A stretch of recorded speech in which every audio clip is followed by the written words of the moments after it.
All right.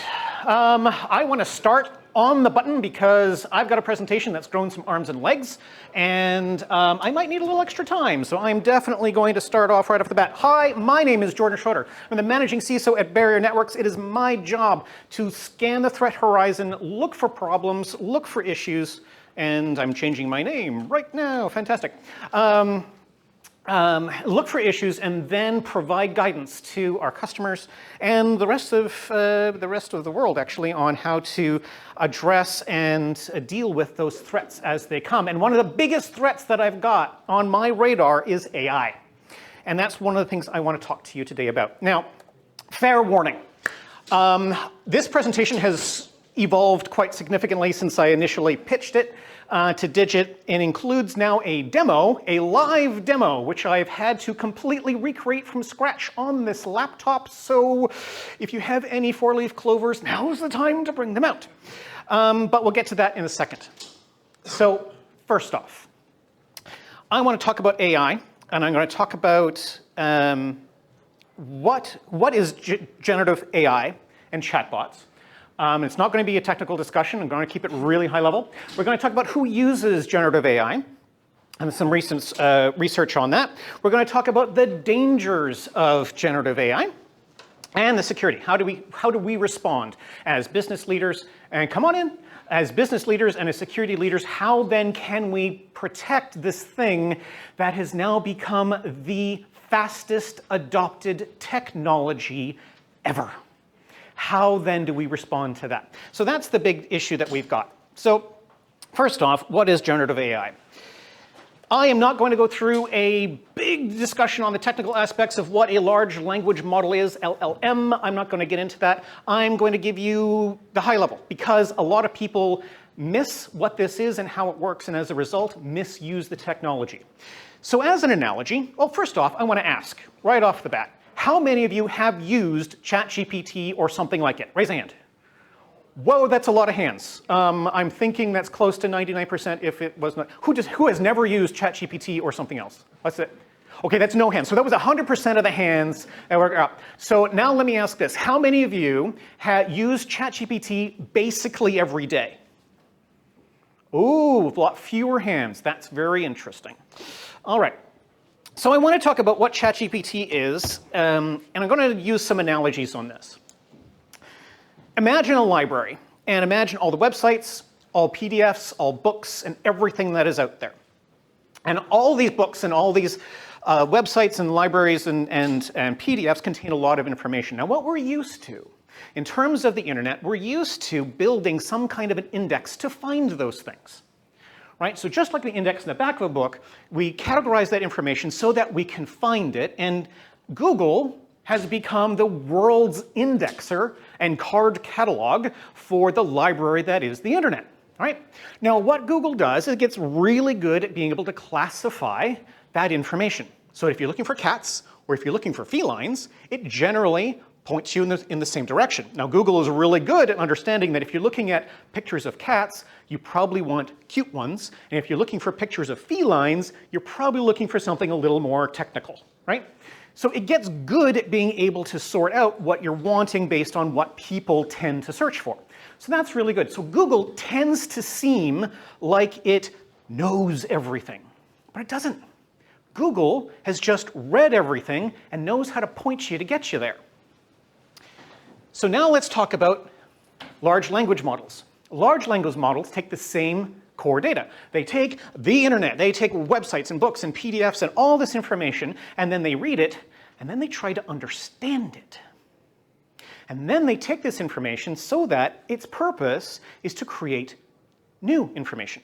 It's to create, from all of this mass, to do something new with it. That's its purpose. Its purpose is not to point you to where that book was on that shelf. Its purpose is to do something novel with it.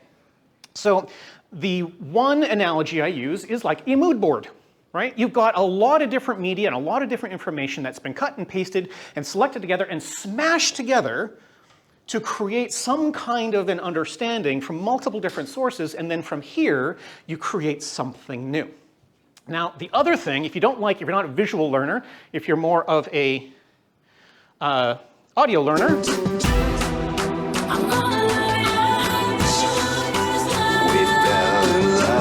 many songs can you identify? How many songs can you identify?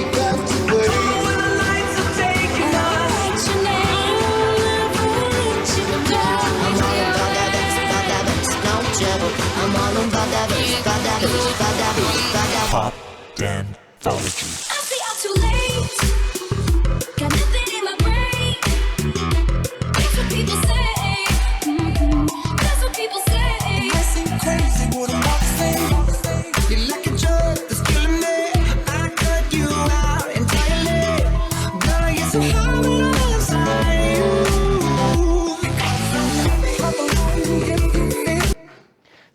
Different songs that have been modified and stitched together to create a brand new song. Now this is a mashup that was done in 2014 by a human. This isn't generative AI, but this is the analogy that you can start to think about when you're thinking about what generative AI and what a ChatGPT is. It takes a lot of source material, it then tweaks it, modifies it, and stitches it back together into something novel. And Gartner's description is very, very simple. 3 points. It's trained on huge volumes of data, it tries to understand the content, and generates original content from it.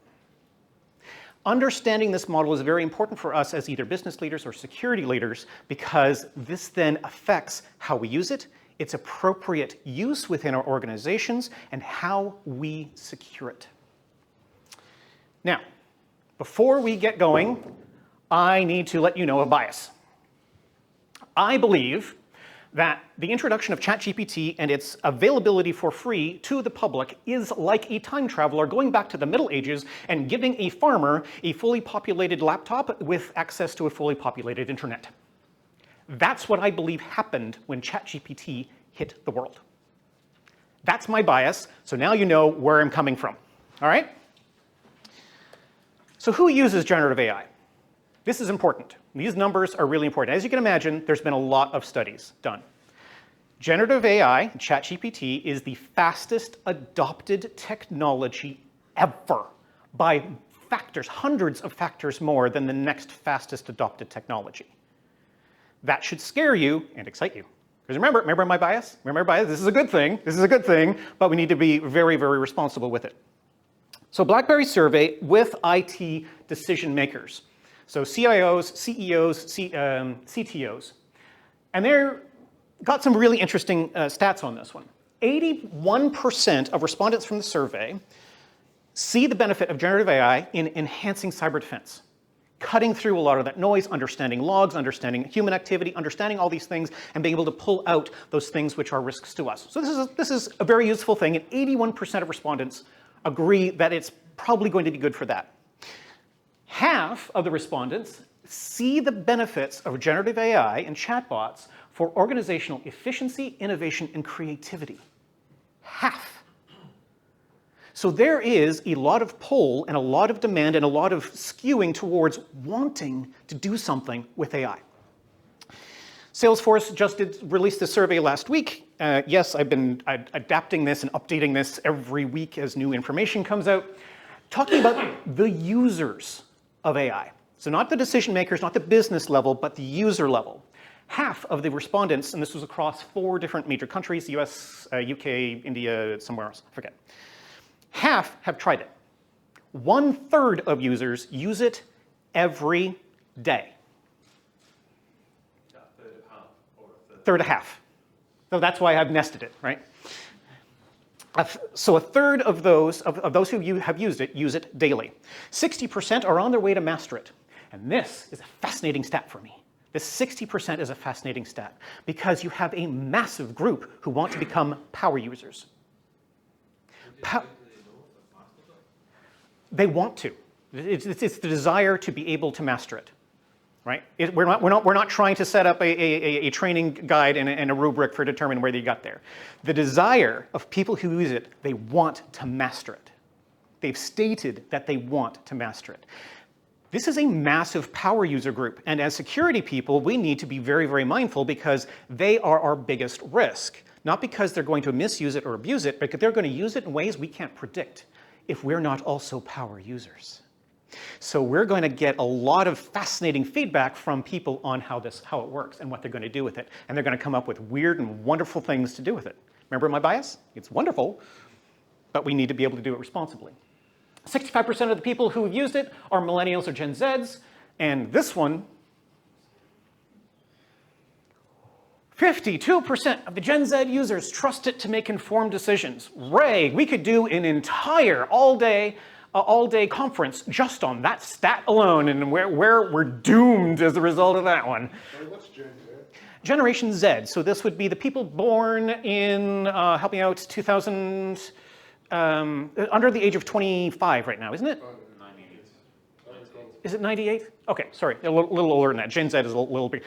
Time keeps passing, and I'm not keeping up, and it's my fault. All right. 20 years ago, that was the 80s, right? Right. Yes.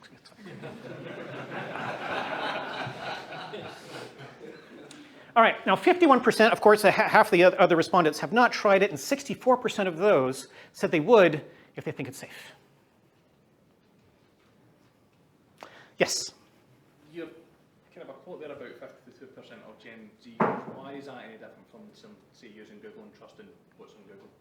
Like I said, we could have an all-day conference and diving into that and what Gen Z trusts and the trust of Gen Z in terms of technology and what that means. I'm not delving into that right now. Happily to delve into that.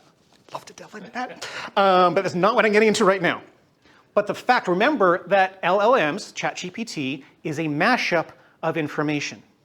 If you've heard of hallucinations, where it invents information, that's what it's designed to do. It's actually the AI doing what it's supposed to do, is generating novel things. It just happens to be not factually correct this time. All right, it's not a problem.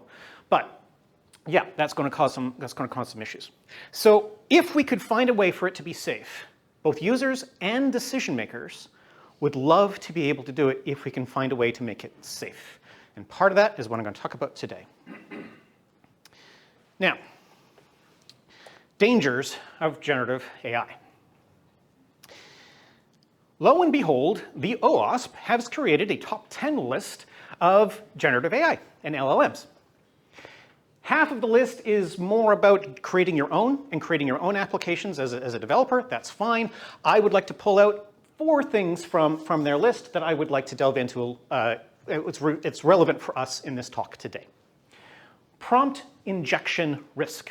Prompt injection is like any other command injection risk in any other software. You're typing inputs into a computer, and sometimes the wrong inputs can result in weird things happening. As we've seen with ChatGPT, there have been instances of people using prompt injection and manipulating the prompt to get the program to do something it's designed never to do, right? Or to be able to pull information from other users' sessions. So this is a risk that we have, and prompt injection is a very active area of research for security research. Immersive Labs has an entire lab where you can practice prompt injection with an LLM. Yes? Is it happening in the real world? Oh, yeah, daily. No, yes. Yeah, no. So somebody can jump on ChatGPT And get it to session data from other people? No. So there are the risks change, right? And as the vulnerabilities are identified, they're changed. But remember, ChatGPT isn't the only chatbot out there. I just gave you an example. But yes. Yeah, no, this is very active. I'm on communities where they say, hey, found a new prompt injection, try this. You can pull weird information from the server that the ChatGPT is running on, blah, blah, blah. Daily, yes. Is it more on mid-journey or daily kind of stuff? Yes. Anything that has user input has the risk of injection. And we're seeing live instances of this as people are doing this. Now, the true risk, the impacts on this is lessening as they're starting to, as the companies are identifying these vulnerabilities, and they're bringing that down, but it still exists. It's still a problem we have to be mindful of. Next is sensitive information disclosure, number 6. And this is where you pump sensitive data from your people, your users, your customers, your clients, you throw it into a chatbot. Yay, thank you for disclosing all this sensitive information to a third party. Awesome. So this is a really big issue that also needs to be considered when you want to use generative AI. Number 7 on the list of the top 10, insecure plugin design. ChatGPT is very raw. It's a website, and it's fairly raw. It doesn't have a lot of features on it, and wouldn't it be nice if you could do something to make it change how it pulls that information out? Yes, that would be very, very nice. And so people have created browser plugins in order to provide extra detail. That's great. How secure are those plugins? Because they've usually been created by some individual who has a cool idea and not learned secure programming techniques, and you have no idea where that information is going, and blah, blah, blah, blah, blah. So plugins become a very open and active area of risk. And then, of course, in general, over-reliance on the accuracy of an LLM. Right? We've talked about hallucinations. We've talked about some of these other things. Sometimes we just get bad advice out of it. If any of you have done any coding in it, it's good at basic coding, but really bad at any intermediate stuff. Right? ChatGPT will get better at that. It absolutely will. Right now, it's not so good. And of course, some of the outputs can be just weird, strange, and you have other problems there as well. So over-relying on it is a problem. Now that's the OWASP top 10, and those are the 4 things about LLMs that we need to be mindful of. But then, if all of that's secure, if all of that is working properly, and all of those risks and all those vulnerabilities are properly taken care of, now what if we're using it, and how is our use of it potentially going to go awry? Well, one, we have LLM scraping.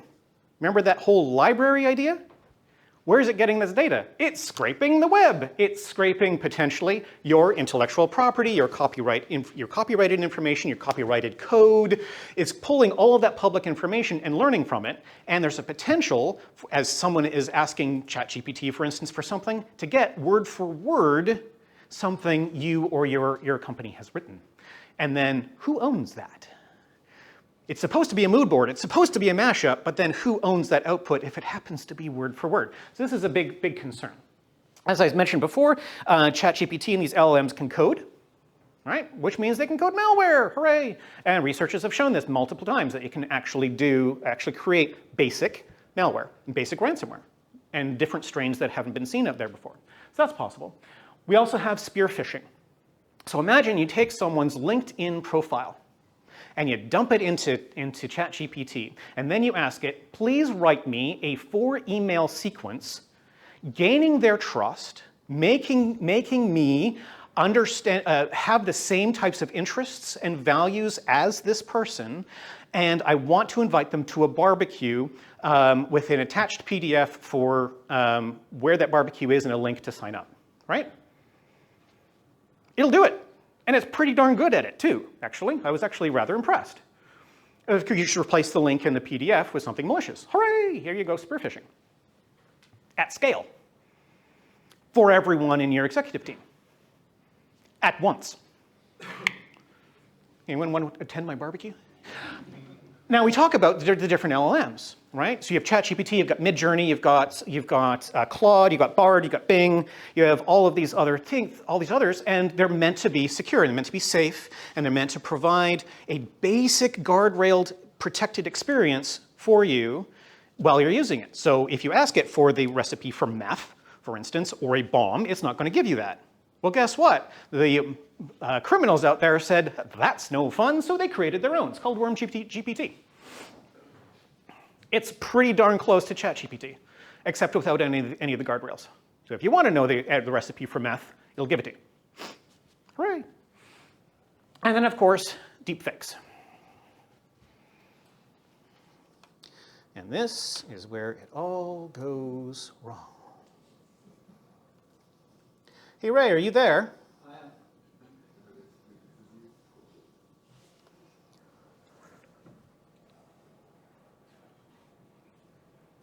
Absolutely, I'm here and ready to assist. Let's get the ball rolling. Say, Ray, what do you think about sports?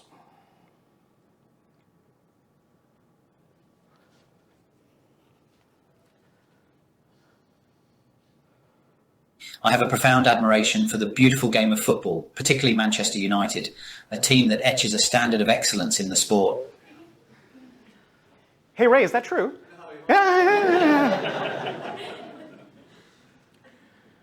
Do you have any business you would like to clear up today?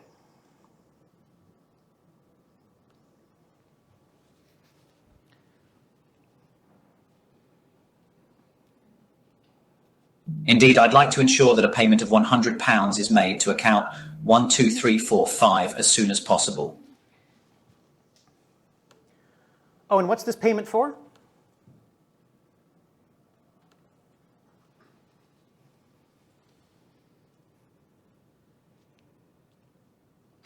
It's for some merchandise that we've ordered for the conference, a critical aspect of the event that needs immediate attention to ensure seamless proceedings. And what was that account again?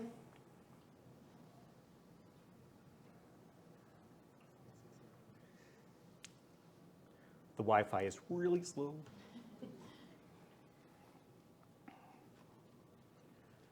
The account number for the payment is 12345.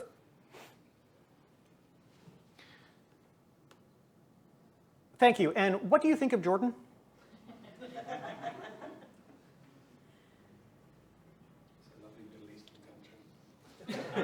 I must say, Jordan strikes me as quite a handsome individual.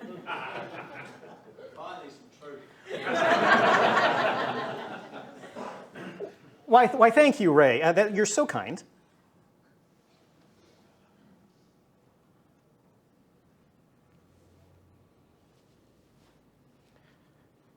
Well, the truth is always worth stating, regardless of the blushes it may cause. Ray, did you say any of that? Did you record any of that response? None of it. None of it. None of it.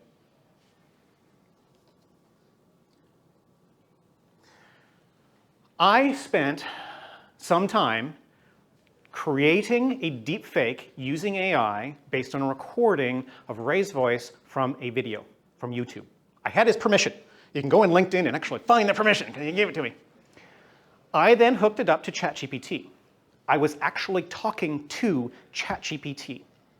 And I created a whole massive prompt to give some background information and some basic personality. What can you do? It's Ray. So that it wasn't too far off the mark. Now, this is a very crude implementation. This is a very, very crude implementation with a little bit more development time and a little bit more money behind it. That latency that you get would obviously be reduced, and the voice quality could be improved, and blah blah blah blah blah. I didn't type a thing. You know the threat of vishing, voice phishing. That's now what we're dealing with, and this is now what's possible. Yes? How active is that right now with the banking, where you have to have all this permission? Yep. That's live, is actually happening right now? What do you mean? The voice recognition using ChatGPT? Yeah. Well, I can do it. This is live. This isn't even my laptop, and I transferred all of the code and all of the processes over onto the Digits laptop to do it. I had it all in my laptop, my development environment, and everything like that, and that crashed this morning. That wouldn't work. But this is absolutely possible. Did you want to ask Ray something? All right? It's ChatGPT, right? It's purely ChatGPT. Whatever you type in ChatGPT, I can get it to respond in Ray's so-called personality and his voice. We'll take a look at Ray GPT in a minute. All right. Jordan is the... So then how do we, thank you very much, Ray, for your permission to be able to embarrass you like that. So how then do we secure for some of these things? The number one way that companies are dealing with right now is just an outright ban. Because why not? Until we come up with a more sophisticated and more nuanced approach, a ban might be the best way to deal with this risk. BlackBerry did their survey of the IT security leaders that I mentioned before. In the same survey, 75% of organizations worldwide are considering bans. 61% are considering these bans to be just permanent. Data risks are the top stated reason. But this brings us back to the Department of No. We as security people don't want to be the Department of No. We want to be the Department of Safely Yes, right? So perhaps a ban is good and it's a temporary measure, but let's think about what we can do for a more subtle and nuanced approach. Reuters Ipsos poll came out also last week, show that a significant number of users still use AI at work even after bans, because it's too useful for them at work. They're not wanting to do funky, weird things and do funny things at work. It's actually helping them at work, and they will get around the bans in order to utilize it. So then how do we enforce those bans? Having a ban and having the policy and being very, very stern saying, please don't use ChatGPT, that's not enough. One of the ways that you can enforce that ban, if that's where you want to go, is using tools like CASB or SASE and zero trust tools. So you can block the unauthorized use of these types of sites via the perimeter protection or agents wherever you put your CASB or SASE controls. You can block some users and allow others. You can provide temporary use if some people want to be able to use it for some kind of a project or whatever. And you also gain visibility in how it's used, who's using it, and what the changes of use are over time, so that you can put in the appropriate controls and thoughts and policies as you go forward. So Cisco Umbrella is an option. This is a screenshot from Cisco Umbrella banning ChatGPT, right? Using Cisco Umbrella. AI and spear phishing then becomes also a big problem. Because, like I said, you can take an entire LinkedIn profile, dump it into ChatGPT, and have a really, really sophisticated email conversation, even a chain coming back. And you just pipe the responses back in emails back into ChatGPT, and it'll adjust things as it goes. So there's no reliable method to identify AI-generated content.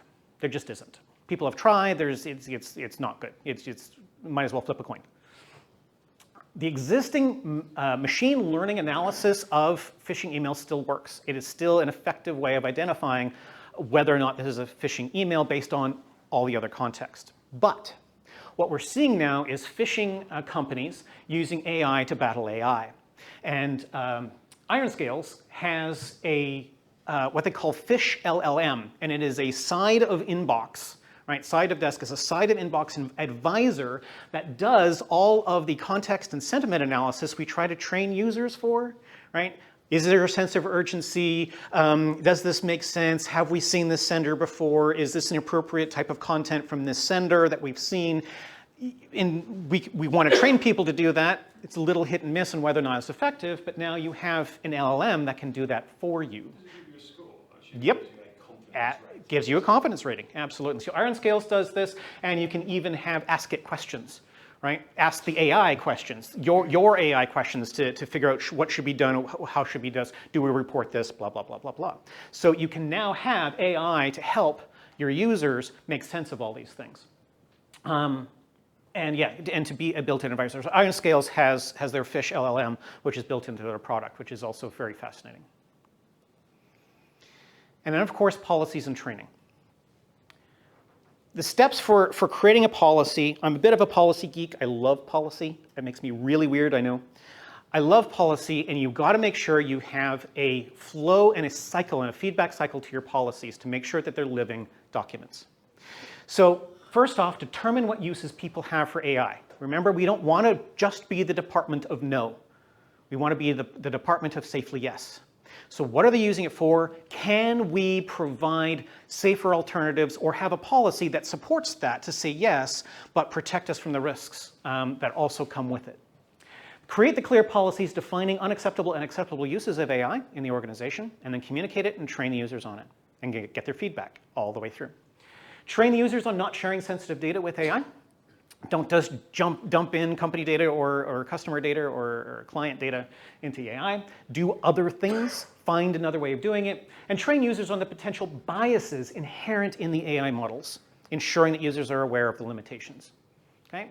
So just because ChatGPT can sound very authoritative and very sure of itself, right? Don't fall for it. Remember, it's a mashup. It's a mood board. It needs to be able, you need to be able to analyze it and make sure that it does make sense. Have you heard of the story of the lawyer who tried to create a legal brief and it was all just AI and it even included citations to legal cases and none of the legal cases existed? AI just invented it? Yeah. There was someone who wasn't trained on the potential biases and problems and limitations. And then establish a user feedback systems for the concerns and the errors from AI. So feed that back to you so that you can determine what people are using it for and then adjust your policies as you go. Policies are living documents and they should provide that feedback loop so that you know what it's being used for and what you need to do to protect your organization from it. And then if you are wanting to integrate AI deep into your organization. I'm not going to get into this, I'm just going to mention this for awareness, that there are AI governance models that have been popping up over the past 6 months for you to determine what the appropriate use of AI is if you are wanting to develop your own AI within your organization, how it works, how to protect it, and how to provide that appropriate governance to make sure it's applied in the right ways and your risks are mitigated as well. So I love the Singapore model for AI governance. They have an understanding of probability of harm and the severity of harm, and then how the human needs to interact with the AI, right? And depending upon it, basically its risk score. Like what's okay for AI just to do by itself, and what do you need a human walking hand in hand with the AI in order to get that output. So I like the Singapore model. There's lots out there. NIST is coming up with one. IBM has one. If you look over the past 6 months, it seems like everybody's coming up with an AI governance model right now. We'll see what shakes out over time. But there are lots out there. All right. I like the Singaporean model, by the way. All right. And the future of generative AI. This is where I look into my crystal ball. Top on the list, and this is what gets me really excited. General AI. So we have ChatGPT, and it's pretty good. It does its job. But it's got these limitations, and you need to provide it a scope and a lens. Right? So you get best results if you really focus in on what you want it to do and how you want it to think. Right? What does your mood board look like? But sometimes that can be very limiting. So wouldn't it be nice if you could have 5 or 6 AIs, ChatGPT bots, each with a slightly different lens in order to work on the same problem? And then wouldn't it be nice then to have another generative AI bot that then manages and coordinates all the information between all these other bots? And then wouldn't that manager bot, wouldn't that be great if that was connected to some kind of an API with the real world so it actually action what came up, what decisions were made? Wouldn't that be awesome? Wouldn't that be great? So what I call a chorus, what was that? Not if it's a drone. Not if it's a drone. The chorus of AI chatbots is what's going to happen next. And they're going to be coordinated and work together. And you're going to have a board. You have CFO and HR and ethics, finance, decision, environmental, and they're all going to have their own lenses, and then they're going to be coordinated to come up with decisions and solve problems for the company. Decision support, using AIs for decision support, not coming up with conclusions, but coming up with ways to help you make decisions and to identify biases in the way you make decisions. Right? This is going to be really, really helpful. And embedded DLP. Wouldn't it be great with everything that you create, edit, copy, if an LLM was able to understand it, identify it, and classify it as you typed? So now you don't have users that are needing to figure that out. Oh, what is that? But it'll automatically determine what it is, automatically classify it, and then tell whatever your DLP system is that this is the correct place for this to go, or no, this can't go, that can't be shared with that person, blah, blah, blah. This is the proper communication channel. Have it embedded, have it automatic. That's next. And I've seen, it's not been released yet, but I have seen a built-in in-inbox implementation of this. And compliance. That would be the next step then. The next step is then compliance, where you have not just DLP compliance, but any form of compliance. What if you had an agent on the endpoint that knew all of your corporate policies, and that as the person worked, all your PCI, all of your ISO 27001, 9001, all these, your other corporate policies, it just knew it all, and as people worked, you could nudge them in the direction, no, that's against policy, try it this other way. Not the Department of No, but nudge them into where they need to go. And then to be able to collect all this data as it happens so that your internal auditors become a chatbot. because it automatically pulls the information real time from real actions, not the convenient lies we tell our auditors. Did he just expose a secret truth of the industry? No, of course we lie to our internal auditors. Wouldn't it be nice if we knew that, if we knew what actually happened? And this is not far off. This is happening right now. This will be released before the one I've seen will be released to the public before Christmas. This, if this could be embedded within Microsoft 365, for instance, just as part of Defender or whatever, and be able to pull all that in, with appropriate development effort, I can see next Christmas this would be standard. Because why not? All right. I've given you a lot. I've thrown a lot at you. I've thrown Ray under the bus. There is a lot to consider here, and it was a very dense, and I thank you for following with me in this very, very dense presentation. If you are needing help to walk this through in your organization, or to provide support, including policy support, what to do with technical controls, how to deal with our AI governance frameworks, I'm very, very, very happy to be able to have that conversation with you and help you through that and deal with the questions, because we know we've got lots of questions that are just bubbling up in here, and I would love to be able to work with each and every one of you on framing that, and helping you through that. So, at the end of this, I would love to. What is my time? And by the way, I don't have a. This is my time. Yeah. So, are there any questions at this point? I've got a couple of points. Yeah. One was your web gateway piece. Just reminded me, I need to go on the umbrella. You didn't talk about DLP in that piece, because really you've got this middle ground between yes and no, and put some sort of DLP option in there. Yep. It says yes, you go to ChatGPT, but you can't upload license and credit cards. Yep.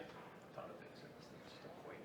And then the second point was that in that last slide, the bit that kind of concerns me is the decision support piece. Because you're not, let's just take the support off and people start making decisions without understanding the compliance. And your point about coding, people are going out and coding, it just writes, it does it. It's not secure. Yeah. The right, most efficient way to do it, blah, blah, blah. And that complete reliance, and there are not many steps away.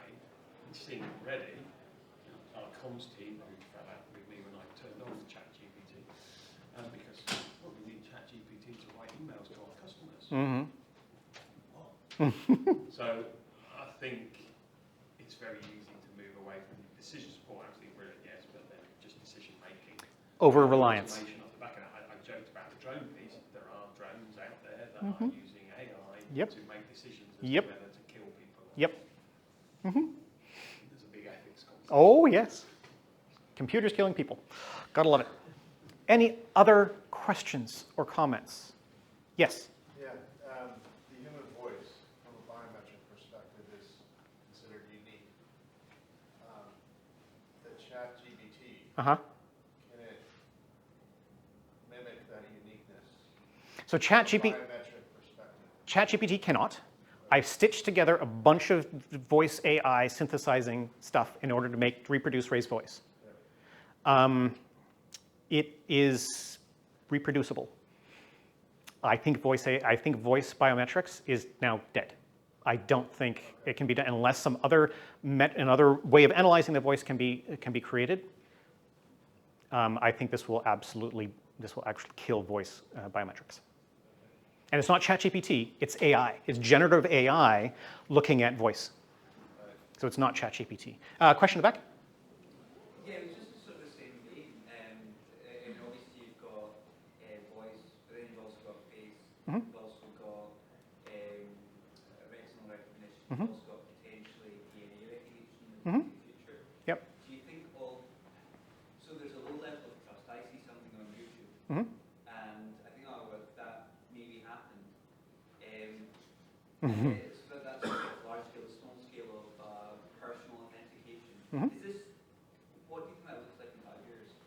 So personal identification and trust in the identity of an individual or even a system then becomes a massive puzzle, and we need to think of different ways of doing that. We're already there. Cryptographic cryptographic measures in order to prove and trust identity is already in play.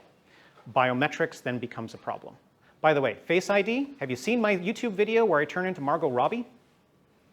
Not yet, but I definitely will. My bone structure, I have the same similar bone structure as Margot Robbie, so that matching is work. So I'm turned to Margot Robbie, and I'm like moving my head, blinking, talking, moving my mouth. Yep. So facial recognition. Sorry. Yep. As more and more people start using AI, it's reasonable to believe that it will change our moral beliefs and Yes. the way we're using language. Yes. And Art. politically, everything. Are you worried about this? And if you are, what do you think could be done? The genie's out of the bottle. I have a lot to say on that particular topic. Whether or not we should, the shoulds, right? I have a lot to say on that. But unfortunately, as business leaders and as security leaders, we have to accept that the genie's out of the bottle. And with the introduction of stuff like Worm GPT, where people, whatever controls, whatever regulations governments want to put on AI, that just goes out the window when you have people maintaining their own. The question that the genie's out of the bottle. It's like dropping the internet in a middle-aged farmer's hands, right? For good or for ill, right? And there's going to be massive effects societally over the next 5 years. But the genie's out of the bottle. And I've had this discussion with a lot of people going, well, you know, we don't want to really engage with AI because I'm really concerned about the effects on humanity and society. That's great, no problem. I'm with you. Except there's the genie, right? That discussion is good to have, but as security people and in this context, we got to deal with the genie. Like I said, I could talk for hours on that question. I believe we're way out of time. Yep. Thank you very much.